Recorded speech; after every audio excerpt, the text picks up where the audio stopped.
Hi everyone, I hope you are doing well. Back to basic series में आप सबका स्वागत है।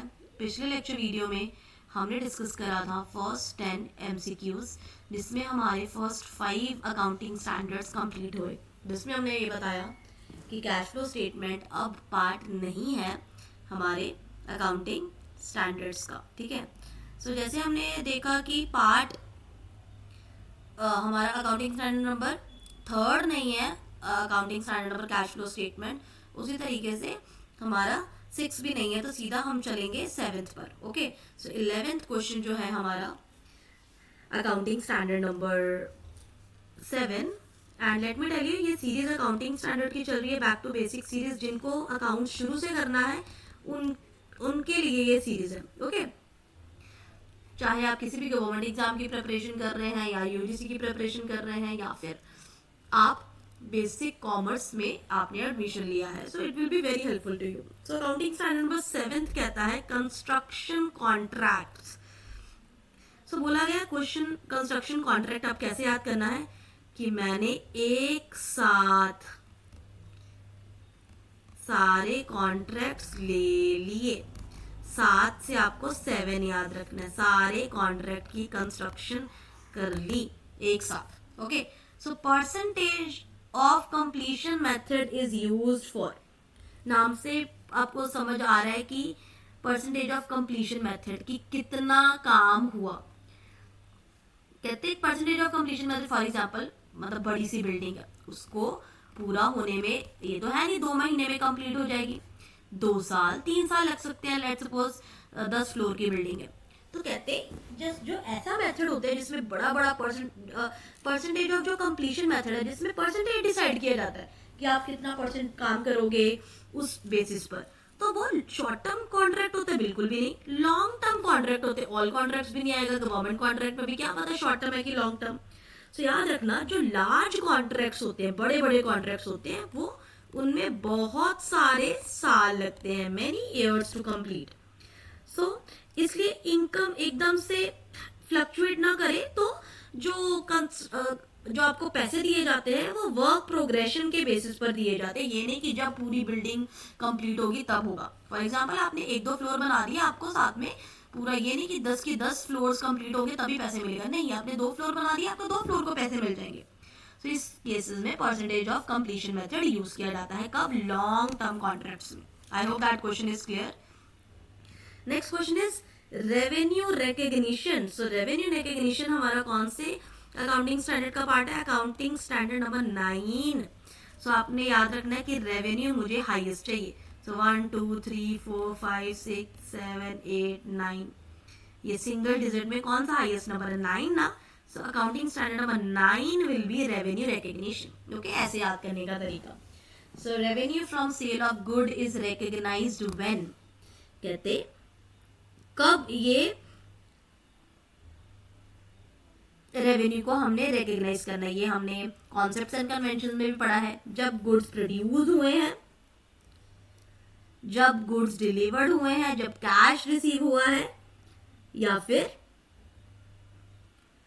जब इनवॉइस मेड हुआ है। सो इनवॉइस मेड हुआ है, इसका कोई लेना देना नहीं। इनवॉइस तो हम आगे पीछे भी बना सकते हैं। किधर गया? एक सेकेंड, यस, तो ये तो नहीं आएगा। जब ऑर्डर प्लेस हुआ है तब भी नहीं। सो बेसिकली ये कब रिकॉग्नाइज होगा? जब goods are delivered. Okay, next. So good are delivered का मतलब होता है गुड सोल्ड। जब किसी को, बायर को हमने गुड्स दे दिए, याद रखना रेवेन्यू हम तभी रिकॉग्नाइज करेंगे जब गुड्स को डिलीवर करा गया है। Next question is accounting standard number 10। अब अकाउंटिंग स्टैंडर्ड नंबर 10 आ गया, प्रॉपर्टी प्लांट एंड इक्विपमेंट। अब इसको कैसे याद करना है? Property plant and equipment. Property plant and equipment एक तरीके की एसेट होती है ना, एसेट। एसेट में कितने लेटर्स है? 1 2 3 4 5, 1 2 3 4 5, 5 इंटू 2 कर दो कि डबल है प्रॉपर्टी प्लांट, तो कितना हो गया? 5 इंटू 10 टू 10। सो इससे याद रखेंगे प्रॉपर्टी प्लांट एंड इक्विपमेंट जब भी आएगा तो आपने 10 याद रखना। सो कहते हैं कॉस्ट ऑफ फिक्स एसेट, इसका उन्होंने क्वेश्चन डाला है cost of fix asset which of following is not the part of fix asset का पार्ट कौन सा नहीं है? Installation charges, site preparation cost, opening ceremony cost, delivery charges.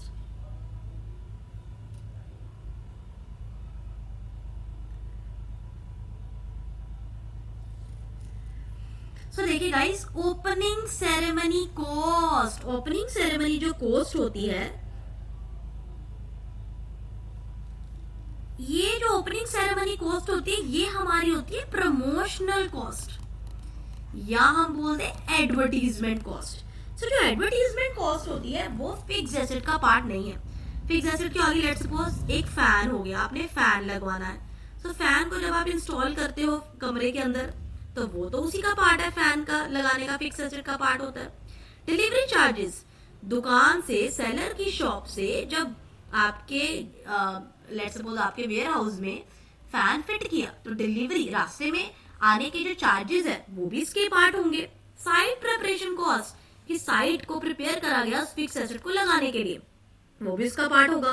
So that's why जो ये जो ओपनिंग सेरेमनी कॉस्ट होती है, सो ये हमारा फिक्स एसेट का पार्ट नहीं है, इसे हम कैपिटलाइज नहीं करेंगे, ये एक एक्सपेंस माना जाता है. ठीक है जी.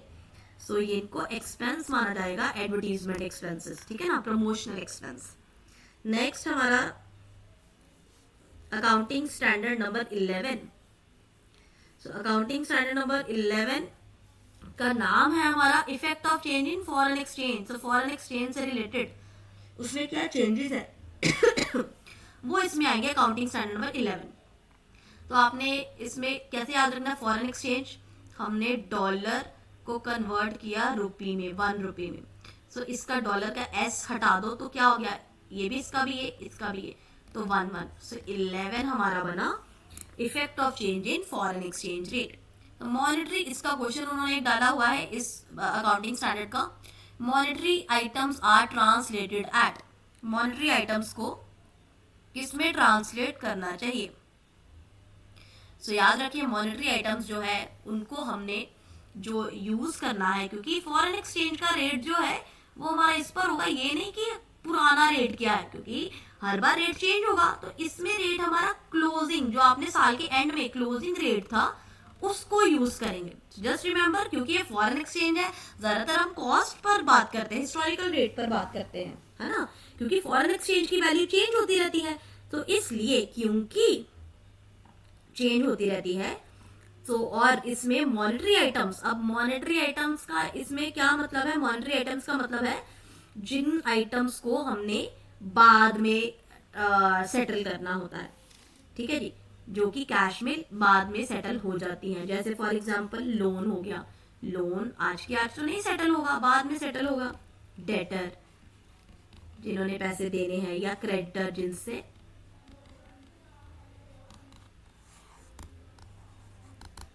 ठीक है जी. सो डेटर, क्रेडिटर, लोन, ये सारे मॉनेटरी आइटम्स का पार्ट है और इन पर लगता है closing rate. Okay. Government grants, सो गवर्नमेंट ग्रांट आप इसको ऐसे याद करेंगे, गवर्नमेंट कहता है तुम मुझे 1 रुपया दो, उसको मैं डबल करके दूंगा. सो गवर्नमेंट ग्रांट डबल करके देती है ना. सो गवर्नमेंट, इसको याद करने का तरीका कि 12th नंबर कैसे गवर्नमेंट ग्रांट है. So government grant related to specific fix asset is,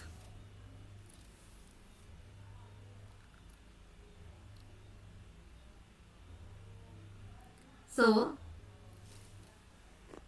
कहते grant related to specific fix asset. अगर आपको किसी फिक्स एसेट, लेट्स सपोज हमने लेनी है एक मशीन, इस मशीन पर गवर्नमेंट ने ग्रांट दे दिया, तो क्या होगा, उस एसेट की जो वैल्यू है, या हम कह सकते हैं कॉस्ट है, वो कम हो जाएगी. तो जब गवर्नमेंट ग्रांट देती है, सो एसेट की वैल्यू डिडक्ट हो जाती है.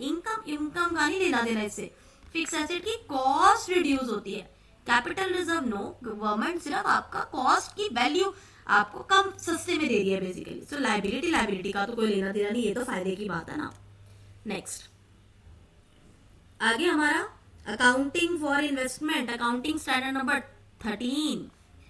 तो इसमें आपने क्या याद रखना है, मैथ तेरे साथ इन्वेस्ट करूंगा क्योंकि मेरे को इन्वेस्टमेंट नहीं करनी आती। सो मैं इज आई को 1 लेंगे, मैं तेरा इन्वेस्टमेंट करूंगा, तो तेरा इज 13, ऐसे भी कर सकते हो। मैं तेरा इन्वेस्टमेंट करूंगी, ठीक है। सो कहते हैं अकाउंटिंग फॉर इन्वेस्टमेंट, ये नाम याद हो गया, कैसे याद करना है।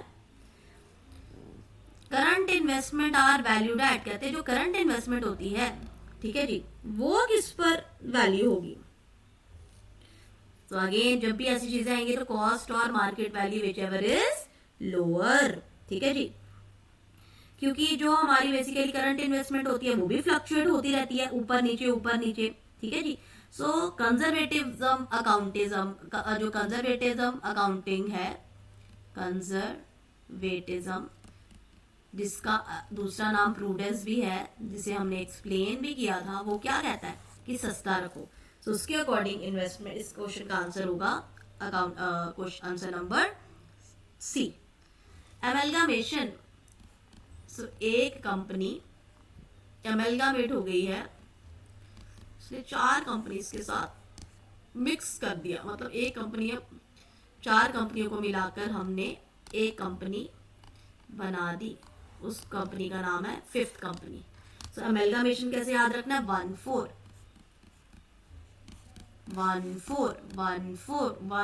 का एमलगामेशन, 1 4 का एमलगामेशन, ठीक है जी।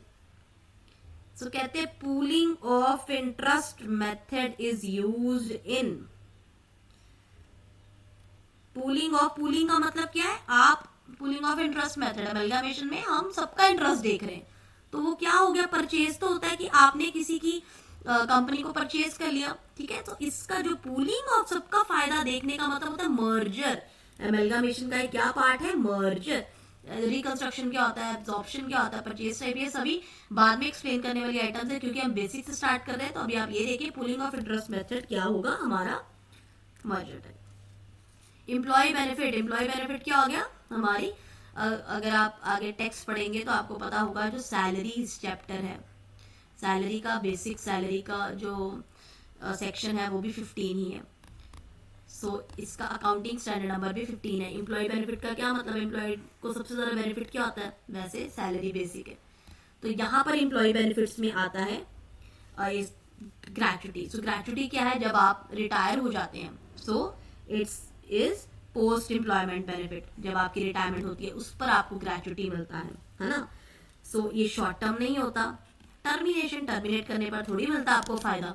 सो ग्रेच्युटी क्या है, पोस्ट एम्प्लॉयमेंट बेनिफिट। इतनी डिटेल में अभी हम नहीं जाएंगे, क्यों, क्योंकि हम बेसिक से स्टार्ट करेंगे और उतना ही समझेंगे। अभी हम सिर्फ इतना समझ रहे हैं कि इस अकाउंटिंग स्टैंडर्ड का क्या मतलब है और उसका एक एक क्वेश्चन। नेक्स्ट हमारा अकाउंटिंग स्टैंडर्ड नंबर है बोरोइंग कॉस्ट, ठीक है। सो बोरोइंग कॉस्ट का आपको अकाउंटिंग स्टैंडर्ड याद करना है 16, बोरो, ठीक है, बोरो 1 6 16 तारीख को आपने राम से क्या बोरो किया, बुक बोरो की, याद रख ले, ये लाइन याद रख ले, 16 तारीख को बोरो करा था, ठीक है। कहते हैं borrowing cost eligible for capitalisation is general loan interest. कहते हैं बोरोइंग कॉस्ट जो है अगर हमने करनी है कब एलिजिबल है, जनरल लोन पर, स्पेसिफिक लोन पर, या फिर क्वालिफाइंग एसेट्स पर। तो कुछ लिस्ट प्रोवाइड करी है ICAI ने कुछ एसेट्स की जिस पर आप बोरो कर सकते हो। So cost directly related to qualifying asset. तो याद रखिए, तो बोरोइंग कॉस्ट उन्हीं एसेट्स पर कॉस्ट पर ऐड होगी जब एक एसेट लॉन्ग टाइम लेता है रेडी होने में, उन पर ही बोरोइंग कॉस्ट अप्लाई होती है, ठीक है जी। बोरोइंग कॉस्ट लॉन्ग टाइम, जिन एसेट्स को बनने में लंबा टाइम लगता है उसे बोरोइंग कॉस्ट कहते हैं। बोरोइंग कॉस्ट उन एसेट्स पर लगता है जिनको बनने में लंबा टाइम लगता है, जैसे बिल्डिंग 1 साल में नहीं बनती, लंबा टाइम लगता है, मतलब लॉन्ग टर्म है ना। या फिर कोई प्लांट है, ठीक है, कोई प्लांट बनाना है जहाँ पर मशीनरीज रन करेंगी, सो इन पर क्वालिफाइंग वो एसेट्स है, ठीक है जी। अदरवाइज क्योंकि ये नॉर्मल एक्सपेंस माना जाता है। Next question, segment reporting.